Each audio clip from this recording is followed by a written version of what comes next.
प्राकृतिक खेती की मिसाल बने किसान शंकुराम कम लागत में कर रहे बहुफसली खेती। दंतेवाड़ा जिले में प्राकृतिक और पर्यावरण अनुकूल खेती को लेकर बढ़ती चर्चा के बीच दंतेवाड़ा जिले के गीदम विकासखंड के ग्राम बिंजाम के किसान शंकुराम ने अपनी खेती से एक प्रेरक उदाहरण प्रस्तुत किया है।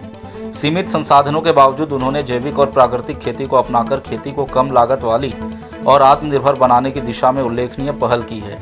करीब 3 एकड़ जमीन पर खेती करने वाले शंकुराम कई वर्षों से रासायनिक खाद और कीटनाशकों का उपयोग नहीं कर रहे हैं। वे खेत की जरूरत के अनुसार जैविक खाद और कीटनाशक स्वयं तैयार करते हैं। मिट्टी की उर्वरता बढ़ाने के लिए वे जीवामृत और घन जीवामृत का उपयोग करते हैं, जबकि कीट नियंत्रण के लिए स्थानीय पौधों और जड़ी बूटियों से बने जैविक घोल का इस्तेमाल करते हैं। इससे न केवल खेती की लागत कम हुई है, बल्कि मिट्टी की गुणवत्ता भी बेहतर बनी हुई है। उनके खेत में अब बहुफसली खेती का सफल मॉडल विकसित हो चुका है।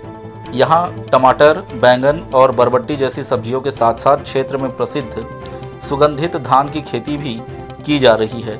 रसायन मुक्त उत्पादन होने के कारण इन फसलों की गुणवत्ता बेहतर मानी जाती है और स्थानीय बाजार में इसकी मांग भी बनी रहती है, जिससे उन्हें अच्छी आय प्राप्त हो रही है। कृषि विशेषज्ञों का मानना है कि देश के कई हिस्सों में किसान अब कम लागत और पर्यावरण के अनुकूल खेती की ओर तेजी से बढ़ रहे हैं। दंतेवाड़ा जैसे दूरस्थ क्षेत्रों में भी प्राकृतिक खेती के ऐसे प्रयोग सामने आ रहे हैं, जहां किसान स्थानीय संसाधनों का उपयोग कर खेती को मजबूत और लाभकारी बनाने की दिशा में काम कर रहे हैं। शंकुराम की पहल अब आसपास के गांव में भी चर्चा का विषय बन गई है। कई किसान उनके खेत का दौरा कर जैविक खेती की तकनीकों को समझने और अपने खेतों में अपनाने की कोशिश कर रहे हैं। दंतेवाड़ा के इस किसान की कहानी यह दर्शाती है कि सीमित संसाधनों के बावजूद खेती को किफ़ायती और लाभकारी बनाया जा सकता है।